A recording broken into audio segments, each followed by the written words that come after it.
having a family really didn't come into, not like it does today. Now you look at the big picture, and do I want to have children? Do I not?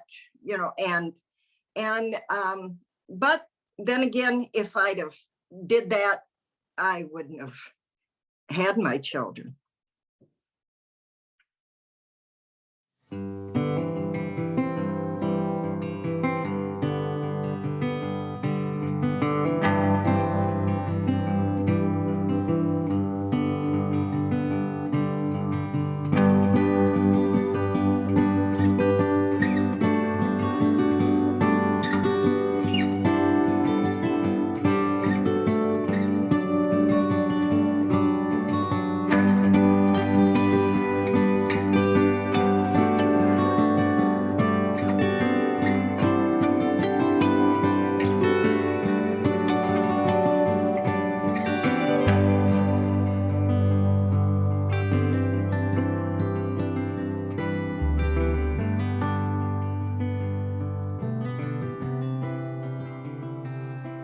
I first learned about Huntington's disease when my grandmother was very sick.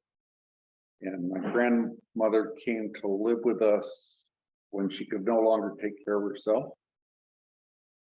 And that was the first time that I remember going to a few funerals of my grandmother's brothers and sisters.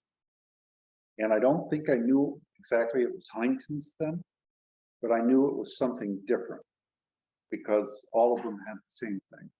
Mark and I probably were pretty close in our diagnosis. My sister Tiffany, she said she was tested and she tested negative. And my brother Jim died of a heart attack before he was tested. My brother Mark has two children, Mark and Maddie. Mark is tested positive for Huntington's. Maddie is tested negative for Huntington's. So my mother-in-law was a certified genealogist.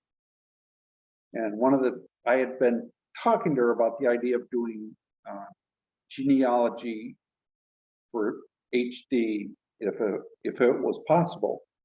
Could she trace this disease that nobody even commented? There was no such thing as Huntington's back in the late 1700s. And either, looking at the destruction of entire generations from this thing, or you go, wow, I didn't know you could do that from a strictly genealogy. Huntington's chorea didn't start showing up on death certificates until the 1930s. So in order to demonstrate that there was HD in the older generations, you had to follow the children and the grandchildren down until record keeping allowed you to see Huntington's disease on a great-grandchild's record. It really wasn't until the 1800s we had a name for it. And before that, it was often considered madness. Huntington's is scary. If you just,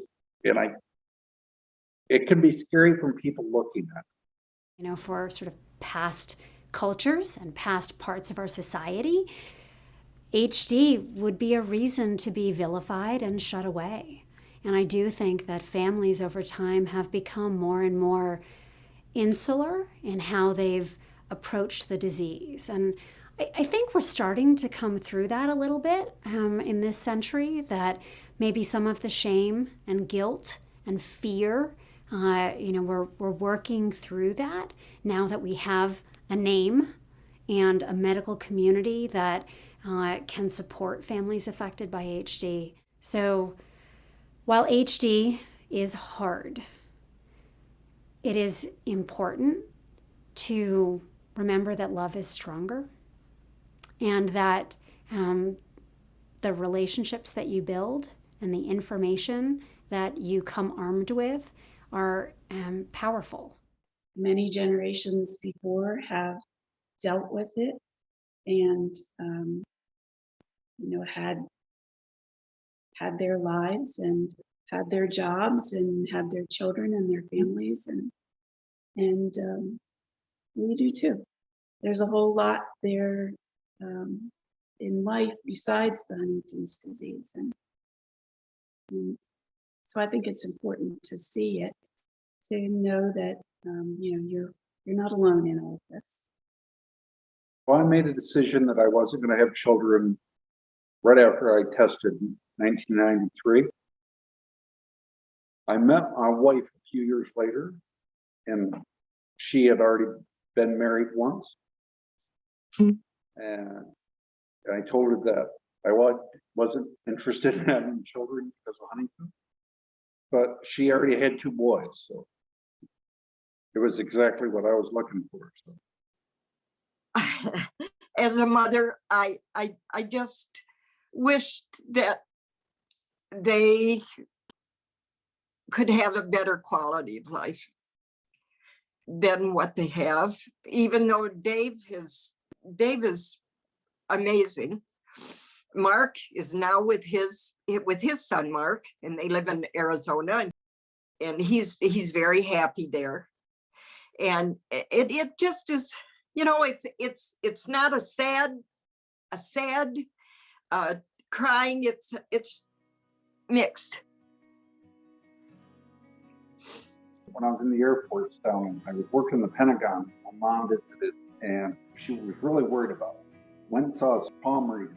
Palm reader said, "Your son will never have children, but he will have a family. And he will be very happy for the rest of his life." And that's exactly what I have. I don't have children, I have a family. And we're very happy.